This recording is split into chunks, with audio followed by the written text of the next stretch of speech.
now the stroke of noon Eastern time. Welcome. We're absolutely delighted to welcome you all to launch this first webinar in a series of 4 on remote interpreting.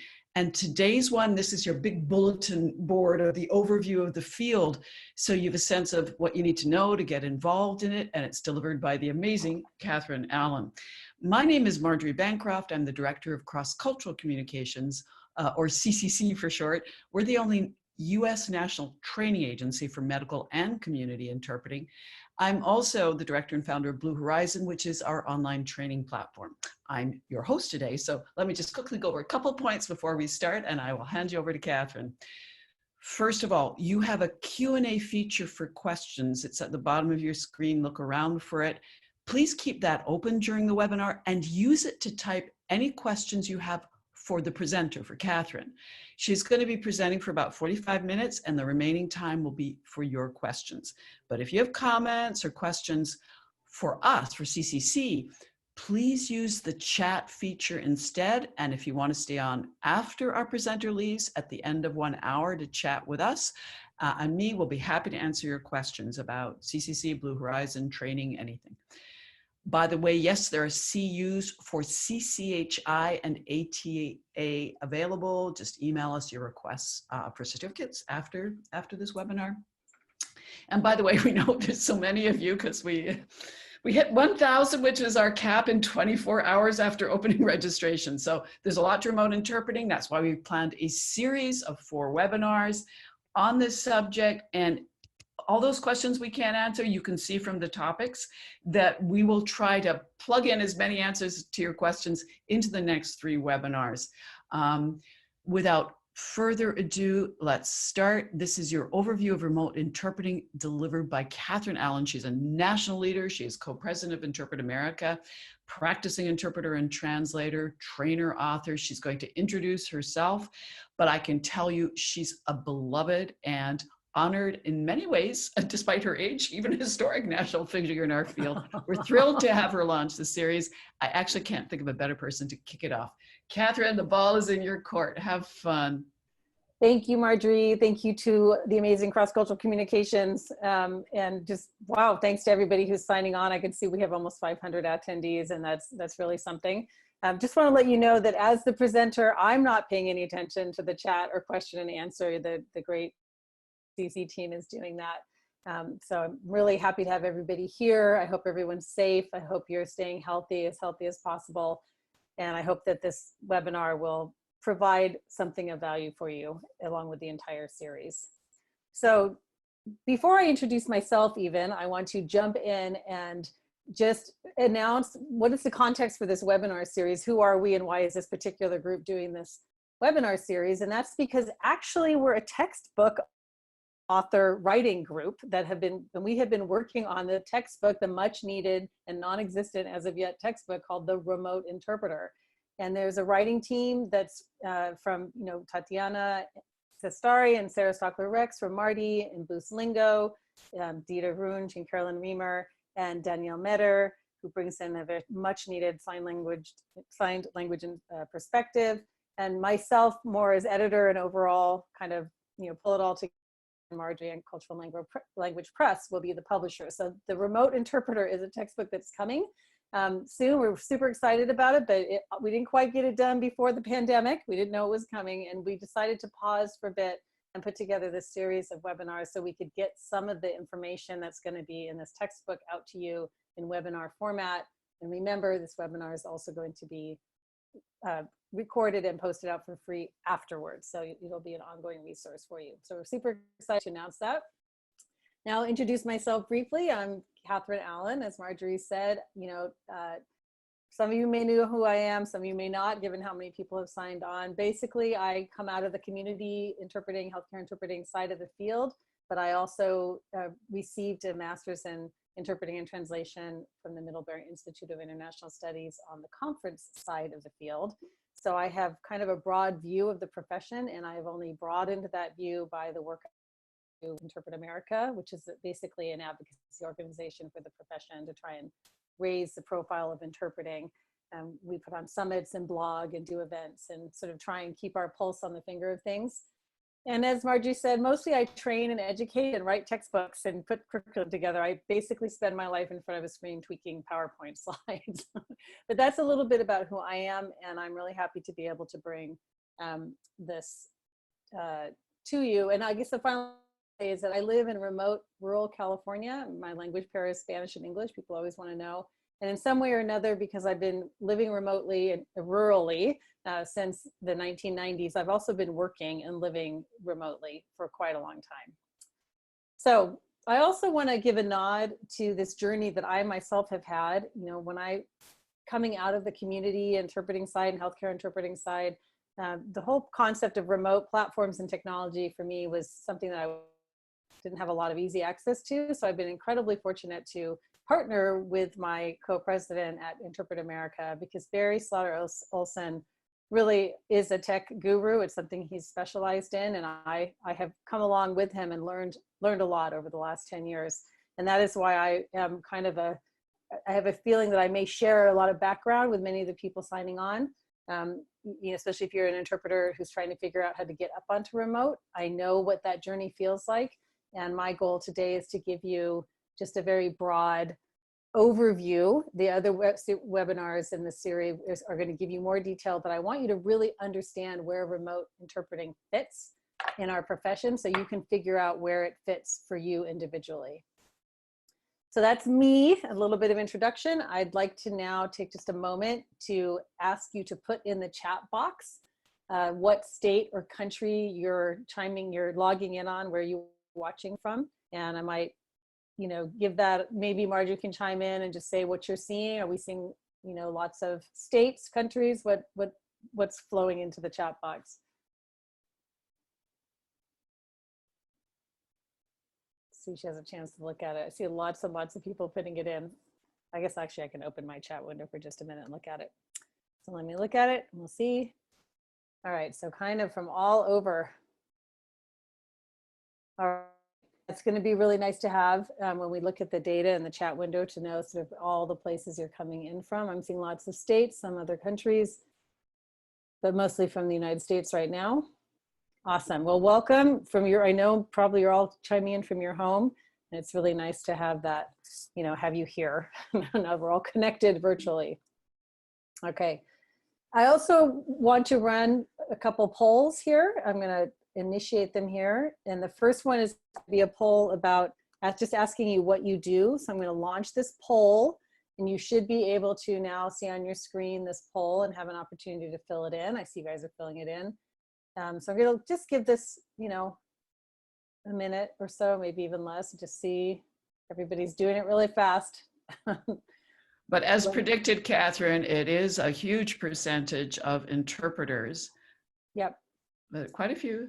Yep. Quite a few trainers and quite a few staff at language services. Very interesting. Yeah, very nice. And educate. So, and of course, we put in the end user or buyer because, you know, eventually we would like to make ourselves a lot more visible to them, but as is often the case, that's not who, obviously this webinar is probably not the one they would be attending, but it is something we want to become more visible to. Okay, so I see this is slowing down, so I'm going to end the poll.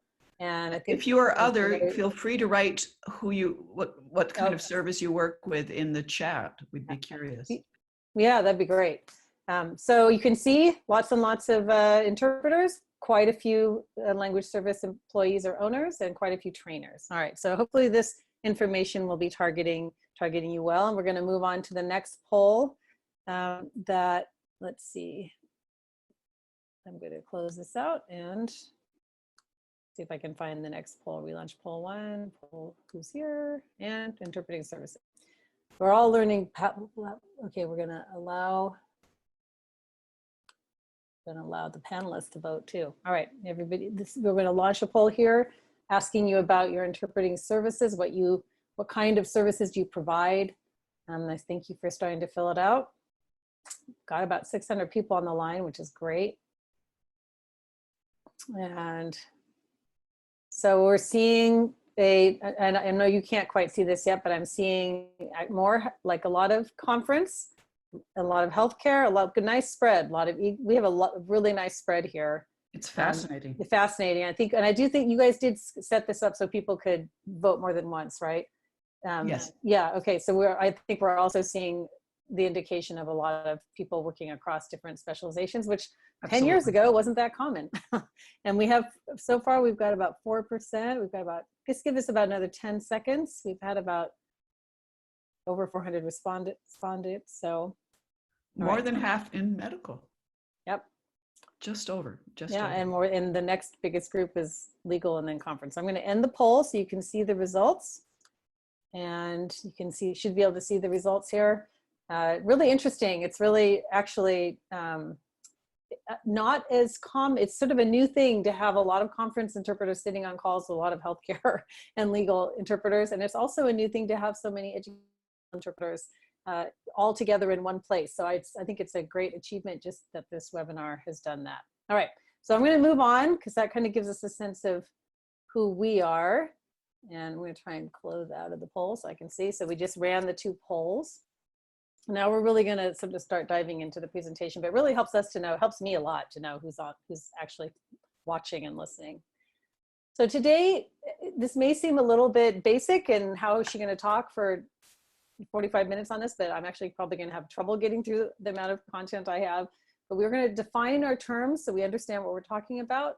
I want to look at where remote interpreting sits in the overall interpreting marketplace. And I really encourage everybody to start thinking about your profession as a marketplace, because there are different markets and different ways that it plays out.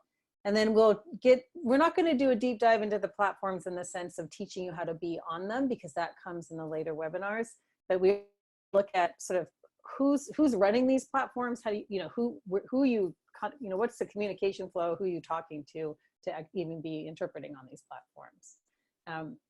And with that, I want to make sure to acknowledge that this information, I think there'll be a lot of information that's relevant to sign language interpreting, but the data and use cases here really come primarily from spoken language interpreting. And I put these 2 pictures up to show immediately why. If you can just even see, if you have a video remote for a spoken language, your cameras are going to be positioned in such a way that everybody's seeing everybody. But here, even with a sign language interpreter, the top priority is that the sign language interpreter and the deaf or hard of hearing person has complete visual access to each other in, as big as possible. So just even in that level, and the sign language interpreter is interpreting simultaneously, not consecutively. So there's just a difference that, and it's a whole nother world, and it's not one that I'm as expert in. We have Danielle for that for later, for later webinars. But I do want to acknowledge that video remote began with sign language, before it moved over into spoken language. But the data is really going to be coming out of spoken language.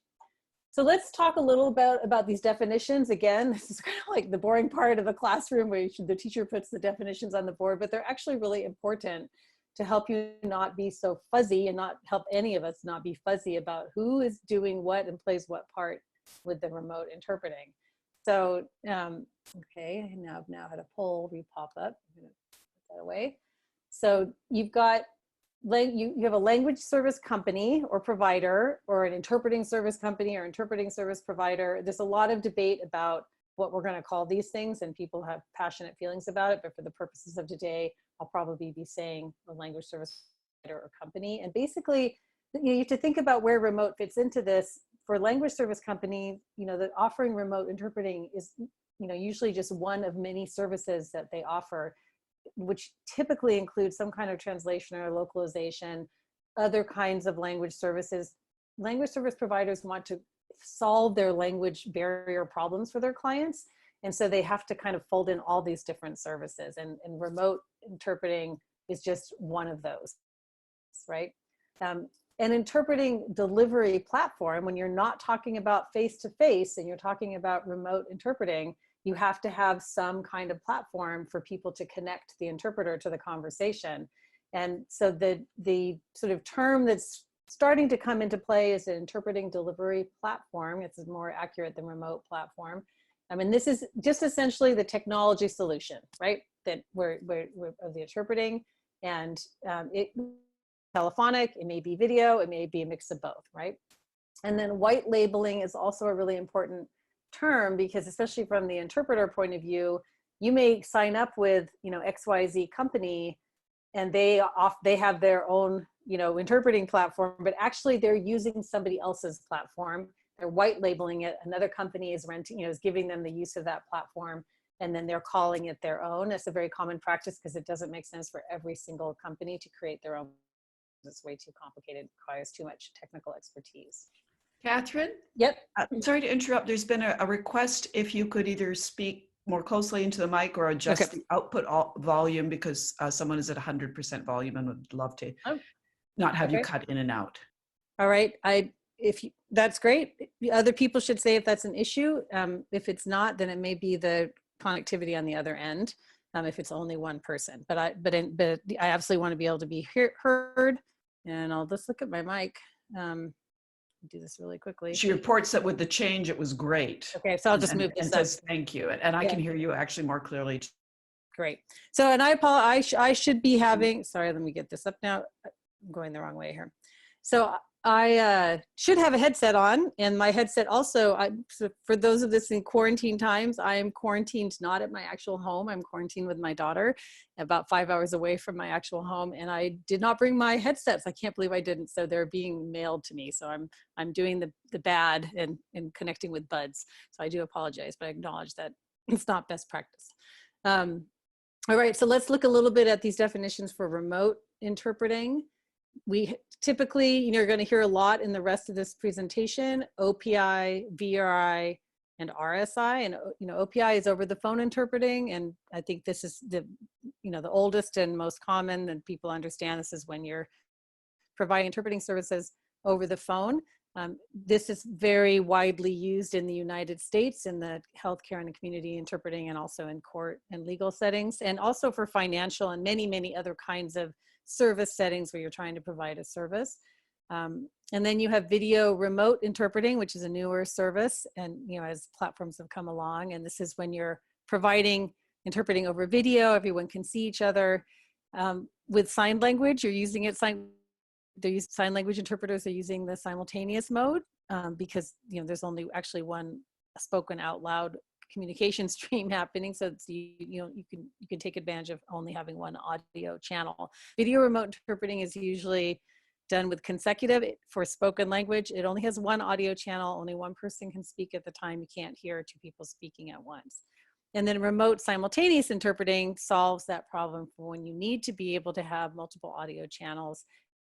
Simultaneous interpreting that happens over video and sometimes over phone platforms. And this is typically used more often with conferences and meetings and presentations, and up until now was targeted largely to conference interpreting, but we will see how that is now shifting. So I want to kind of give people a little bit of context. Yep. There was a question if you could share the names of companies offering white label platform. I don't know how you feel about answering that question. So I'm going to ask that I just please catalog all these questions. If you still have it at the end, ask it. I am going to point to some platforms, and not all of them by any means, because there's a lot. So if your questions aren't answered by the end, then I will, then I'll answer them. But what I would just request, unless it's really an issue that has to be addressed right this second, or I'll never get through all the information. I know you guys want this information. So I just want to, you know, really point out that telephonic have been around for quite a long time, but even telephonic platforms have really evolved with the world going digital. So we used to have these hardware heavy solutions where you had to commit to a company that had a video, you know, like the actual video hardware that you would install, like with Cisco, you know, video phone or something like that. And you would have to buy, you know, thousands and thousands where this system, it would have to be installed, it would have to work with every room and your internet connection. And it really slowed the adoption of any kind of remote solution, and especially in the, you know, serving immigrant community services.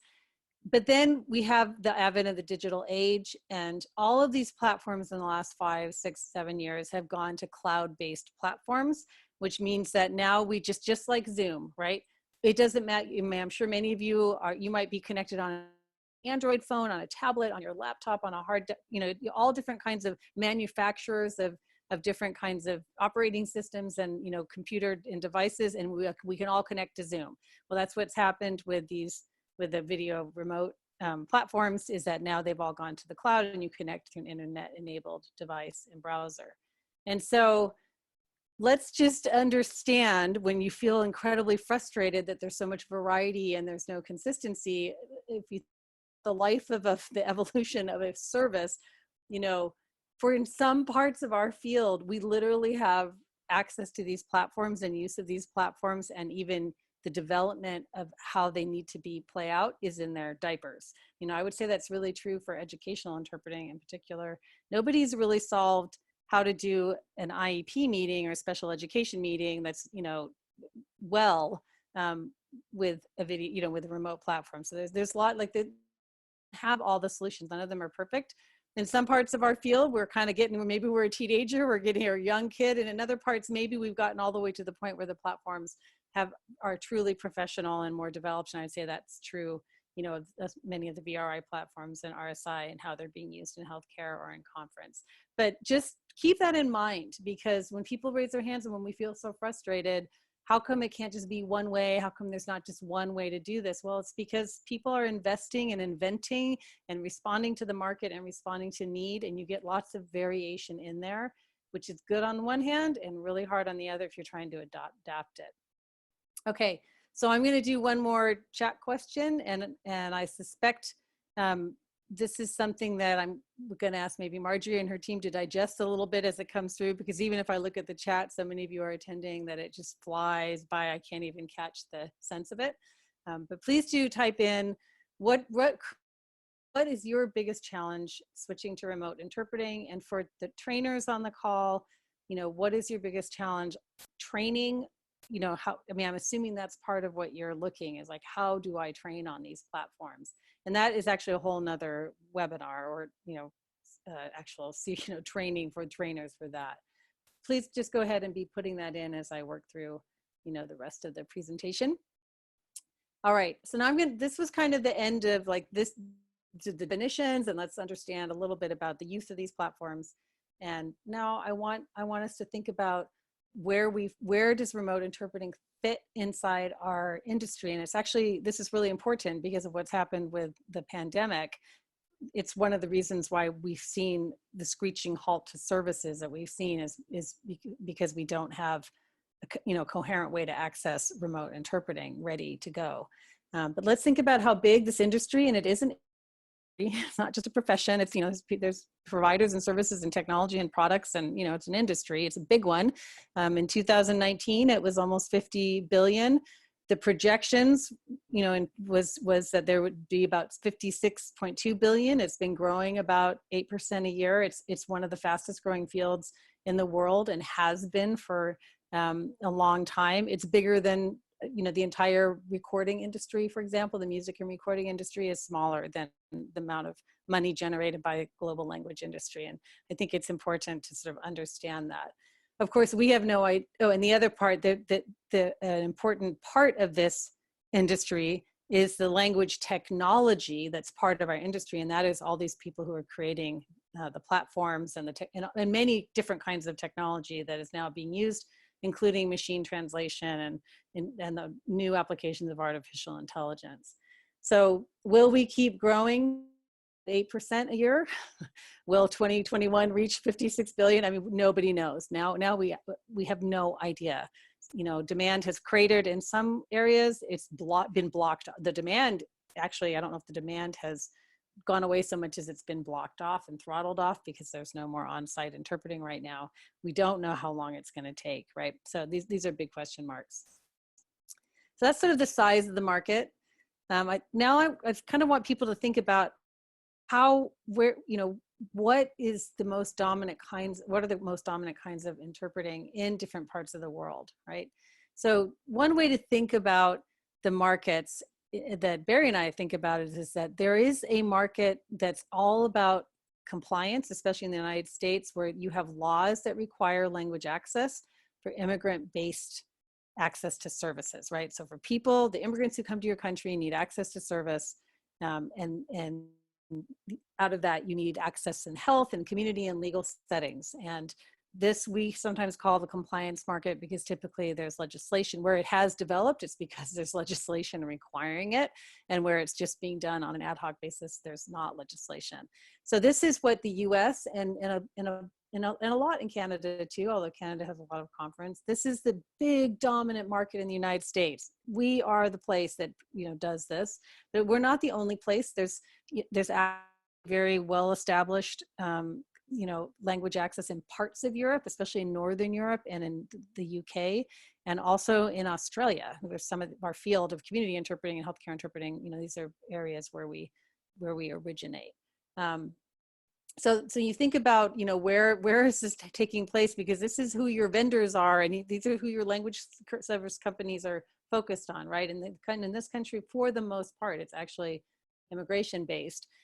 And then you have sort of the conference diplomatic, you know, interpreting field that is tending to international organizations and meetings and government.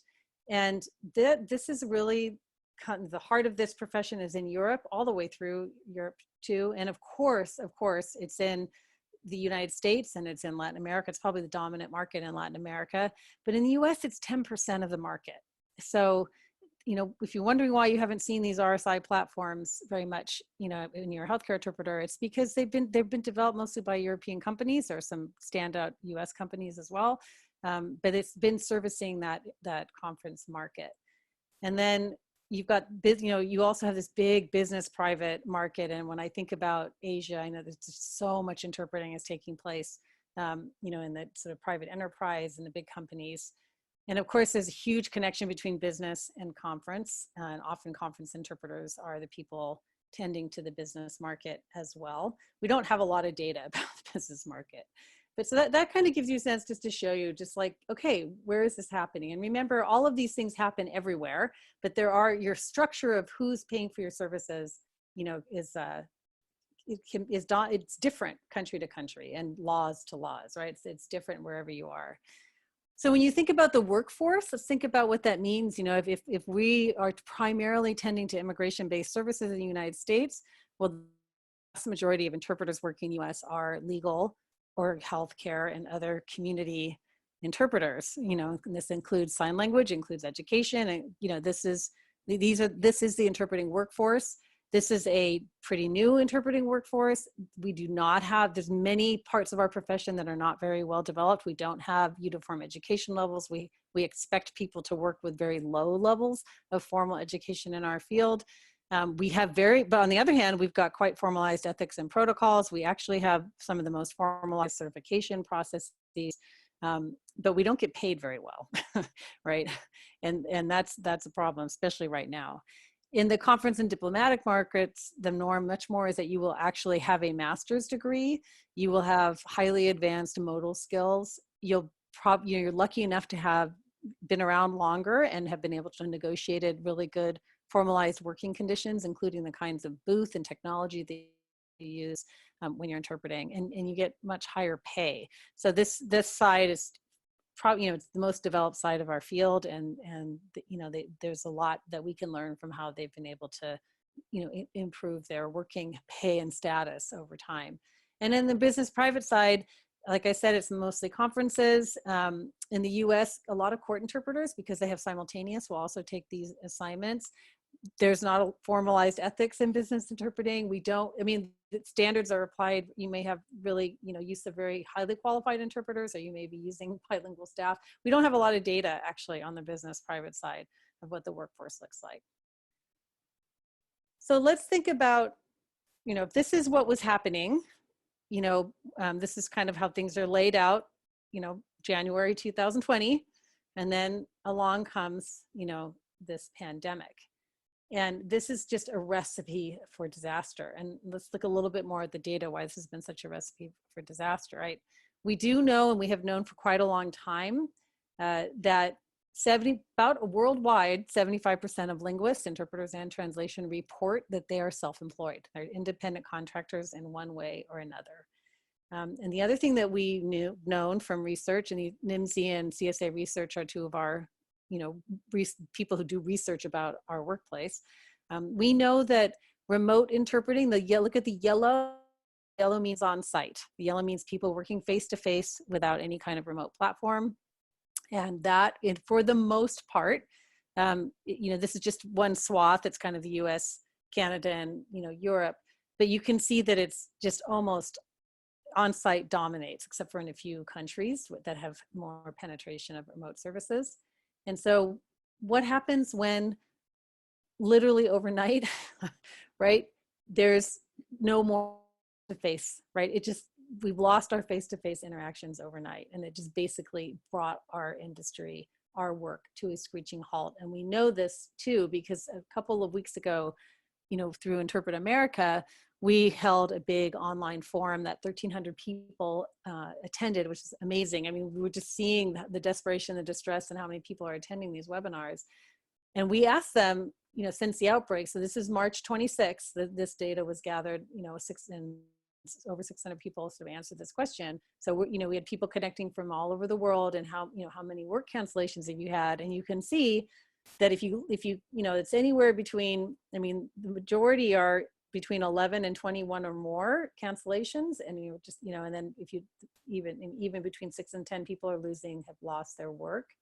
And we asked them how much, where they had lost work, depending on what country you're in. And you see that there's a lot, everybody's lost work: healthcare, social public services, judicial, everybody's lost work. But perhaps the two areas that have lost the most work are meetings so business, conference interpreting, which did not have a very deep penetration of remote services, because basically, and everything shut down, and all these international meetings and everything, conferences, they all shut down. It's just wiped out assignments for conference interpreters. And for educational services as well, you have 200,000 school districts in the United States, and all interpreters who were working on site, almost all of them working on site, went home. And so with no, sort of remote options. So one of the things we asked at that event as well was, what's most important to you? And the top thing people said was getting training for how, training interpreters on remote platforms. So that is part of what this webinar series is about. This is our attempt to help, if we can, with the information we've been compiling for the textbook, and share this on out. And then clearly we need to make sure that the people who need our services understand they can access them remotely as well. It's kind of two sides of one coin. So right now, as we all sit together on this webinar, I know that many of you have just you've lost work. And really, what is our challenge, and how can we help all of you get back to so that that our services are still being used? Like, the number one priority, this is a quote that came out of our event last week from Cindy Rote, number one priority is that interpreting should still be used. And we all know that right now it's not, whether or not it's law or not, whether or not you're supposed to provide language access in the United States. I mean, I'm watching it just on a local level. If they throw up a couple of translations on the public health side, and they, pop out a couple, videos on social media, our non-English speaking LEP users are lucky. And I don't know where they're getting their information, because it's definitely not because anyone, because of the using the services of interpreters and translators that were built in on a more face-to-face basis. So let's look a little bit about, let's look at the remote interpreting supply chain, and meaning who has to connect in order for you to be interpreting on a platform for two people who need to talk to each other? Because we know how to do that on site. We know all the different ways people find work on site. Well, what's needed, right? Who has to be connected for us to be able to, be included in this, get back into this conversation, right? And so you can see I've given a bunch of different examples, for everything from doctor's appointments, and sort of on the community side, school board meetings and community education, and actually 911 services that should be over there, in depositions and legal, and then you get over into staff meetings and diplomatic meetings and international summits. Like, how do people going to get back into this conversation? Well, mostly, typically, what you need is you need a language services company most of the time. And, there is some exception on the conference side where you can find direct clients, but on the immigration side, you are not being hired directly, hardly at all. You are going through a language service company, and they are the ones that clients are coming to. I need interpreting services, and then the language service company goes and finds the interpreters, right? You need interpreters. You need interpreters who are connected remotely, and so for that, you need some kind of platform. You need some kind of interpreting delivery platform, so that the interpreters can now talk to that end user and who's ever, providing, both the LEP, the person who doesn't speak English, or the immigrant, or the conference attendee, whatever that may be.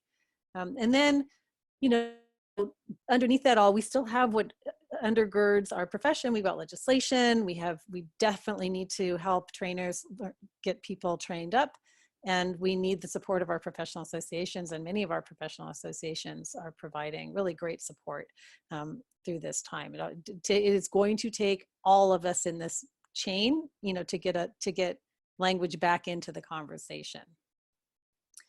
So when you think about where was remote before we had the pandemic, here's where it's important to understand how our profession is structured. So over here on the compliance market side, you have OPI. You have a lot of OPI. You've had over the phone interpreting for decades now, and it is, has a pretty good penetration into healthcare and financial, a little bit, some in court.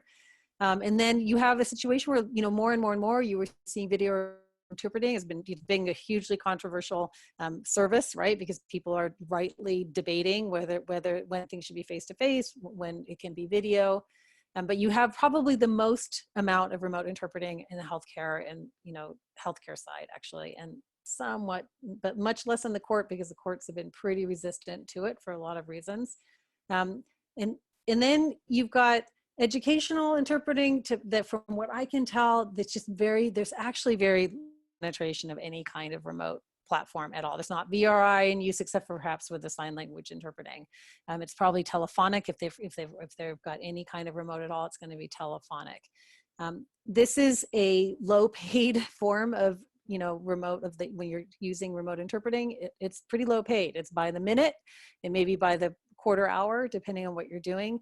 The tech standards are all over the place. Some of the platforms have great standards, but how interpreters are connecting, how good their quality is, it's just, nothing's been imposed to make it be, beyond the fact that it typically has to be HIPAA compliant or secure for people's informations. It's kind of all over the map.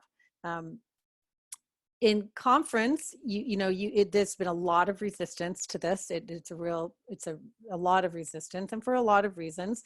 But this is where you've had companies come in and try and solve the problem of the simultaneous by developing these remote simultaneous platforms. And they are, because there are already high technical quality standards in place around conference interpreting, these standards have really good sound quality. They should have good protection for audio shock. They've got a lot more built into them that protects the interpreter, and provides them with ways to, do their services with as much ease as possible. The pay scales are still evolving, but you will get people pay minimum. It would be several hours, and as much as possible. I know conference interpreters are, would like to be having half day, full day rates, but that isn't evolving. How people are paid is evolving. And then with the business and private, it's all over the map. Maybe a company has found a good RSI platform that they've partnered with. Maybe they're using Zoom or GoToWebinar with phone lines. We don't know, right? But it's kind of all over the map. So that's kind of what it looked like before, COVID. And now everybody needs to go remote. So let's look at what these platforms, how it is that we connect to these platforms. So this is going to be the last part of this. So let's look at over the phone interpreting and video remote interpreting. Basically, this plays out the same way, and it usually plays out for immigration-based services. And remember, this is mostly consecutive interpreting for spoken language. So how does this happen? So the client or the hospital or the court or whoever it is that needs interpreting services will find a language service company and call them. and have a contract with them. And then when they need interpreting, they'll you know, call them up, say, hey, we need an interpreter. Sorry, I keep going backwards. We need an interpreter. And then that company has got a whole bunch of interpreters ready to go, set up with their remote system. And then they you know, identify, okay, we need a medical, we need a legal, we need 911, what do we need? We need financial, and they route the call to the appropriate interpreter, the appropriate language. The interpreter interprets that call, and then a lot of data is captured about that call for billing and payment and scheduling. It may be recorded for training purposes because these are language companies and you are working for them either as a freelancer or as an employee, but you're working for them and they may record you. And then typically you're on call for certain kinds of shifts and you wait for the next call. You hang up and you wait for the next call. And depending on what language pair you are, that may be a long time or it may be in seconds. And this is mostly on demand, you know, not scheduled, but there is some scheduling in this field. And so the role of agencies in VRI and OPI is really important. In the beginning, agencies were the ones that created these tech platforms, so Language Line and, you know, Certified Languages International. You've got company Stratus Video, In Demand, Seracom. They all created their own platforms, but they also function as a traditional language service company. Now, mostly tech developers are, you know, developing these platforms, but we have legacy platforms, these big companies that have their own proprietary platforms. They're usually both at this point, OPI and VRI, and both the interpreters onboard through that agency, you know, so you work with Language Line, you work with, you know, Stratus Video, you work with Seracom, and it's almost, and as do the clients, right? So the people who are buying it are also being onboarded to remote. The language service company is giving them the technology, training them on it, telling them how to use it, helping their staff use it. The language service company is the center mode there, and they are the ones who pay the interpreters, right? And often there's an app that supports this, right? So the interpreters, it's proprietary, they go on and they're getting paid by that company. And here's some examples of these companies, and a lot of people are asking about white labeling. You know, I know Certified Languages does. I don't know about Language Line, although I'm assuming they do. A lot of these companies white label, so other companies can provide services. Purple is a big VRS or, you know, sign language platform. So when you think about the tech vendor, so I want you to understand that you have this version of the language service company is the one who has a platform. It's all kind of in an enclosed circle. Or now you have these tech developers, these tech vendors who are creating agency neutral platforms. And what that means is that, you know, you as the interpreter will onboard onto that platform. You'll give them your, you know, your qualifications. They'll know you're medical. They'll know you're certified. They'll know all that stuff about you. And then you set your rate and you are available to any of the companies that also onboard onto that same platform who are looking for an interpreter. So these companies create this platform. It's integrated. You can schedule on it. You can do all kinds of services, but they're not a language services company, right? They're lending out their platform.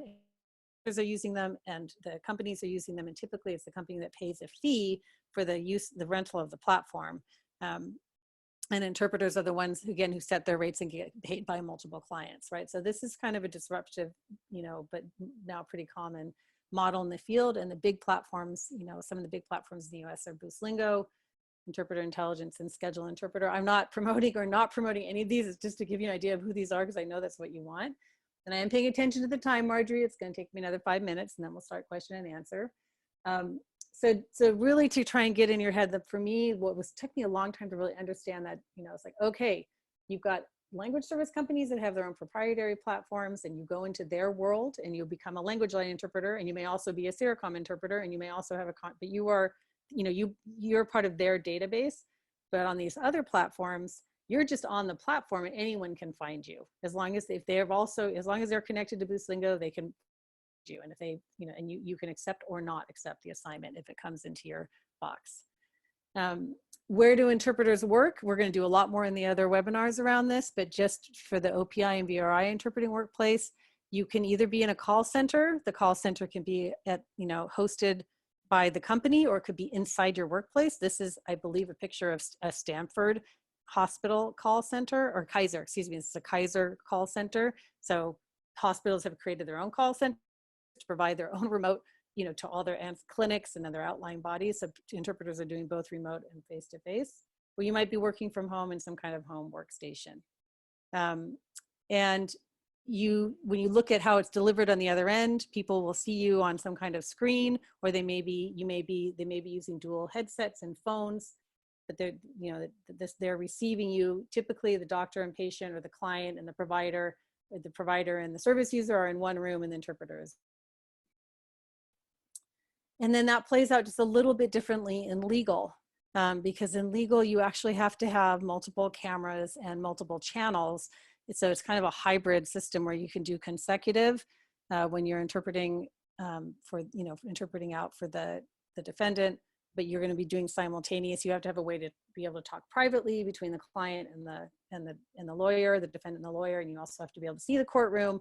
So these are really complicated systems that has slowed the adoption in legal, and it's one of the reasons why it's making it hard for legal to figure out how to bring interpreters in remotely, because some places have fairly good adoption of these. They're sophisticated and complicated, but many court systems do not. And finally, let's look just for a moment at these remote simultaneous platforms. And I do want to look at these for a moment because now they're needed everywhere. Before it was all conference, and now because all of a sudden every school district, every public health department, every police department, every fire department, every mayor's office needs to have some way to communicate out with the broader world for all these meetings that they're having. All of a sudden everybody needs remote simultaneous in parts of the field that had never even thought about these platforms. So if you look at the service chain here, the same kind of who's doing it, typically you're doing it from a platform. Typically it is a platform that you're connected, not an agency.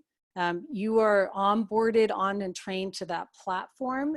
And then when that platform has jobs for you, it will let you know when they have to put jobs together. And so then that platform will get, the mayor of New York will, say, hey, we need to do a press conference. And the platform will either, you will use their onboarded interpreters, or they will work with a consultant interpreter who is going to organize the interpreting team for the event and will work with the platform. And they will be, in this second case, the interpreters are getting paid directly by their client. In the first case, they're getting paid by the platform. And so you need a ton of IT before, during, and after, much more than you do, for the other services. And here, typically, like I said, interpreters are paid by the platform unless it's a consultant interpreter who's going with a direct client. Here are some of the dominant platforms that, if any of you attended the meeting we did with Interpret America, we were using Kudo, but there's each of these kind of has started trying to solve a particular kind of communication style. ZipDX, has specialized of RSI over the phone. VoiceBox has started with webinars. Kudo was more full video conferencing, but they all over time add elements, add services, and start to look a little bit more like each other. But these are some of the main platforms. There are more than this, but these are the ones that have sort of stuck and are gaining traction. And just to give you the big difference, of course, here is that you're doing it simultaneous. You have to be able to track the languages and which channel you're on. You need a virtual booth that, so you can work with your team, your partner. You have to add all these, you have to be able to handle all of this. And you have to learn how to do it. And so you really have to practice with that platform. And it is really frustrating because if you're working across multiple platforms, you have to know how to use each quite well. So it's just an example. I'm using ZipDX, but they all have some kind of virtual booth for the interpreter. The fully dedicated RSI platforms do. But then now what you have, and what many of you may be being asked to do right now, is kind of go to the bad old days of remote simultaneous, when you would have a GoToWebinar, a Zoom, not a Zoom, but because Zoom actually has its own solution too, but GoToWebinar or Google Hangouts or something like that. And you would be, that's only one channel. So they're giving their meeting over Zoom. Everyone's attending like you're attending, and the interpreter is interpreting, is hearing, watching this video feed, and then also interpreting into a different line, into a phone line, and hopefully they've got their mic right up close to their mouth, and anybody who needs to listen in another language has called into a phone line and is looking at the video. And that is what we're seeing a ton of now, because that is the only affordable and accessible hack for a lot of sort of do-it-yourself solution. We're seeing a lot of that. And Zoom has got now a hybrid thing going where they are like those other platforms. We're on Zoom right now. They do have a remote simultaneous solution. Barry was involved with it, the initial development of it, but they rushed it to market without really fixing it and having it complete. So it's really hard for the interpreter because on the one hand, you can have a channel, but you can't talk with your other interpreters. So it hasn't been finished, and they have actually let us know behind the scenes that they are going to get back to it and try and finish it, but not right away because of course they're very busy with other things.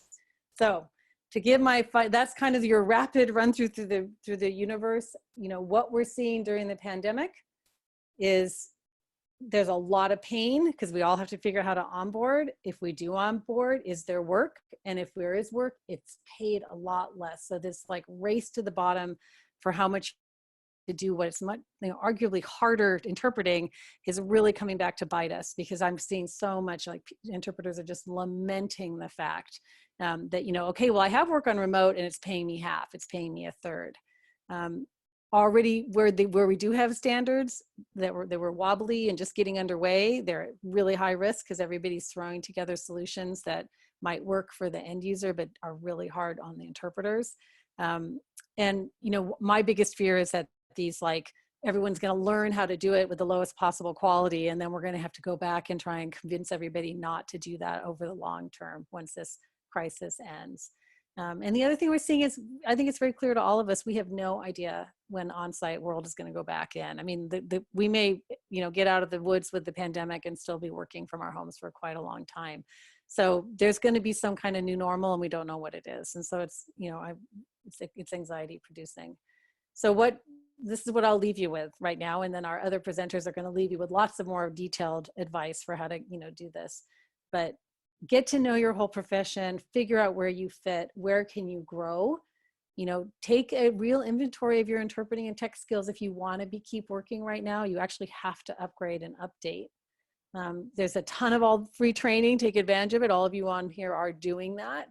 But also, if you don't belong to a professional association and haven't followed them on all the social media channels, do so, because they are sharing out a ton of really good data and information. And apply for what government aid you can. We do qualify for the CARES Act in the United States. Find that out. The professional associations are communicating about that. Stay afloat, because we need you in the field. We do not want you to leave the field. So I'll leave you with this slide that we showed at the Interpret America Summit as well. This is a gigantic problem, and I know for some of us it's going to take us down, right? I mean, I just have so much compassion for everybody. Not everybody can flip their life on a dime or the way they've worked, but we're doing our best to help the opportunity side of it, through this webinar series. And, we just want to do everything we can to support you and support the field. And I hope this webinar has been supportive. And with that, I will hand it over to question and answer. And thank you for your patience and having me run over a few minutes. Thank you, Katharine. I can assure you from feedback in both chat and Q&A that the presentation has certainly been appreciated by many, and rightly so. There are far more questions than you could possibly answer, but just now, and again, there's 3 more webinars coming, and we'll try to plug answers to the questions with the expert presenters coming in. Just as a quick reminder, and I've answered some of these questions separately, we're getting a lot of questions about rates, and for legal reasons, we cannot discuss rates at all in public forums, and I apologize for that, but we can't ask Katharine about that. We're getting some questions related to managing simultaneously in VRI. For example, this question, there are situations that we need to interpret simultaneously, as in the legal and conference settings.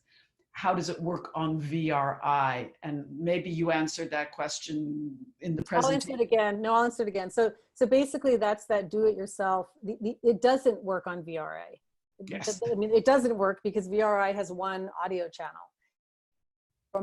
That's why it's so important that we get a handle on how these platforms are different.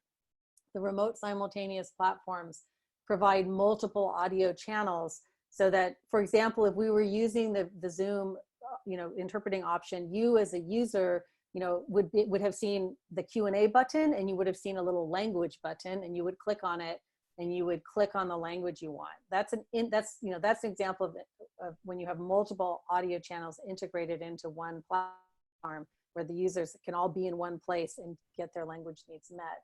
With VRI, what you're going to do is give all of your non-English speakers, or all, the people who need interpreting, are going to get a separate phone number. So you're going to give them the login information for your event on VRI, and then you would have to give them, you'd have to set up a conference line, give them that line, one line per language, and you could, and then they would be listening to it while they're also watching. So you actually have to have two, you have to do a kind of do-it-yourself blending of the two, and that is very hard on interpreters, and it's hard on the end users too, because they have to, like, I'm thinking about how hard that could be for some of our immigrant populations to navigate. But that's the only way you can do it on VRI. And another question, which may reflect the confusion between training and certification, is how can I get certified for remote interpreting? She specifies Portuguese, English, but the question could apply to any language barrier. How can I get certified for remote interpreting? So there's not, again, we have tremendous confusion in the field about what a certification really is. And some of the platforms, I think, as language companies have done in the past, have not helped us out, because they'll say, you're language line certified, or you're Kudos certified. But all that really means is that you've been onboarded and you know how to use those systems. So for example, if you want to become a remote simultaneous interpreter with the Kudo platform, they have a process that's pretty automated where you go through several hours of training. And once you've finished it, you can call yourself Kudo certified. But all that means is, what that means is that you have been approved to interpret on that platform, as opposed to an actual certification, which would be a credential saying I passed a test that shows that I can interpret. But how do you do it? This is what, remember I showed you that picture of the babies to the grandparents? Like, this is the problem. It's different for every single platform. It's different for every single company that's white labeling. To work remotely, you have to invest the time to onboard and get to know the different platforms and know, it's going to be individual to where you're working and what platforms your agencies and clients are using. And that is the rub. And it is, that's the state we're in, because remote just was not mature enough yet when this crisis hit. It's in a completely immature state. And now we're going to have to grow it up, really. All right, we'll take a couple more questions. This one is interesting. It's actually our very first question in the Q&A. Is it feasible for me to stick with telephonic interpreting only? I'm reluctant to jump into VRI for a variety of reasons. Poor quality of internet feed leads to choppy audio when using video, needing to be presentable, wanting to be able to look things up on my computer, etc.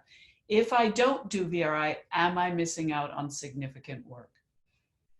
Well, so is it feasible? It's actually a really good question. And I think I would think that it would be, depending on your language pair. If you get it right, if you have a language pair that's in high enough demand and you are signed up with, the big telephonic companies, Language Line is the biggest in the world, Seracom, Certified Languages International. You've got various companies in the country that do a lot of just telephonic, and offer video as well.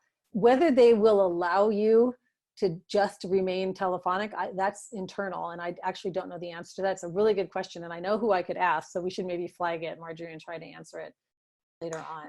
There'll be, again, 3 more webinars, and the other 3 are really led by people who are working directly within language companies that provide remote interpreting, because I don't think there is one simple answer to that question, exactly as Katharine said, and they can provide probably more specific details.